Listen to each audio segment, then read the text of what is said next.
હવે ચાલો જોયેલા બધી બાજુ વિડીયો ફેરવી લો. ધીરે ધીરે.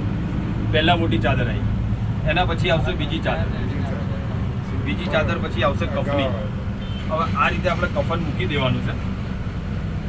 હાજી સાહેબ, બતાવો. હા કફન મૂકી દેવાનું છે. આમ કરો ને અનવરભાઈ, આમ. હા, આ બંને છેડા સેન્ટર રાખવાના છે, જેથી કે પગની જગ્યાએ મૂઠ બાંધી શકાય અને માથાની જગ્યાએ મૂઠ અને આ બી સેન્ટર લેવાનું. બરાબર છે. આનું સેન્ટર વચ્ચેનું રાખવાનું છે આપણે.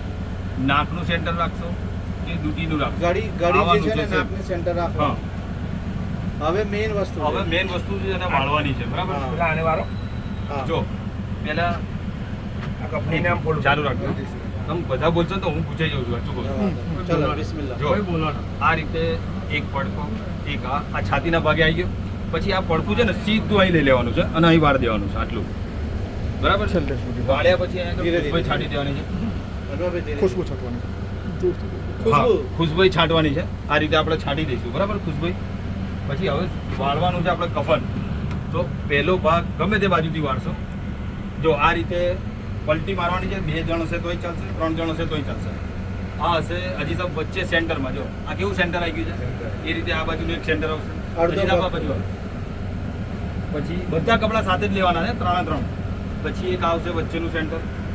હવે મહત્વની વસ્તુ શું છે ખબર છે કે તમે જ્યારે આ ગળું સેટ કરી દીધું ને, હા. એ જ કન્ડિશનની અંદર આપણે આ કફન એક જ મિનિટ વચ્ચે રાખો. જો અહીં બતાવી દો કે આ બહુ અહીંથી બી મૂઠ બંધાશે ને ત્યાંથી અહીંથી બી બી બંધાશે. બરાબર જોઈ લો. હજી આટલી સાહેબ, જગ્યા ફરી આ જ વસ્તુની અંદર તમારે ખાલી અહીં ઉતાર અહીં દેવાનું છે. ધીરે બસ ધીરે ધીરે ધીરે. બરાબર છે. બોલો. આ ઉતાર્યા પછી આ અહીંયા ઉતારો. હાથ અહીં લઈ લીધો. આ એક પગ ઊંચો કરી હાજી સાહેબ આ બાજુ જુઓ. એક પગ ઊંચો કરી આ અંદર લઈ લીધું. બરાબર છે. આમાં પરવાનું નહીં હો. તમારો કરવટ નહીં, તમે કરવટ આલો. આ રીતે એક કરવટ આલી. બરાબર છે. હવે આ કફનને ધક્કો મારી દીધો આપણે અંદર. પછી આ એક છેડો ખોલી નાખવાનો છે. બોલો જો હાજી સાહેબ. જાઓ પાછળ થોડા આ એક છેડો આપણે ખોલી નાખ્યો. મૂકી દો બોડી. તમારો મેં કપડો બરાબર ચલો મૂકો, બોડી મૂકો. આ મૂકી દીધી. પછી બીજી જગ્યાએથી આ રીતે આપણે કરવટ આલીશું, એટલે એ ભાગથી પેલા ખેંચી લેશે. આ રીતે આપણે બોડી મૂકી દીધી હાજી સાહેબ. હવે રહ્યું આ ગળાનો ભાગ. હવે ગળાનો ભાગ શું છે, ખાલી આ રીતે તમે સેટ કરશો ને જો એકદમ ઈઝી આવી જશે. બરાબર છે. ફરી સજદાની 5 જગાઓ છે જે ખુશ્બુ લગાવવાની છે. કપાલ, ડાંગ,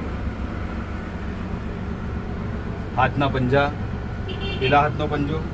જો સોક્સ પહેરેલો હોય તો ઘૂંટણ પર હાથ ફરાઈ શકો. બાકી તો આ રીતે ખાલી અદ્ધર કરીને છાંટી દેવાનું.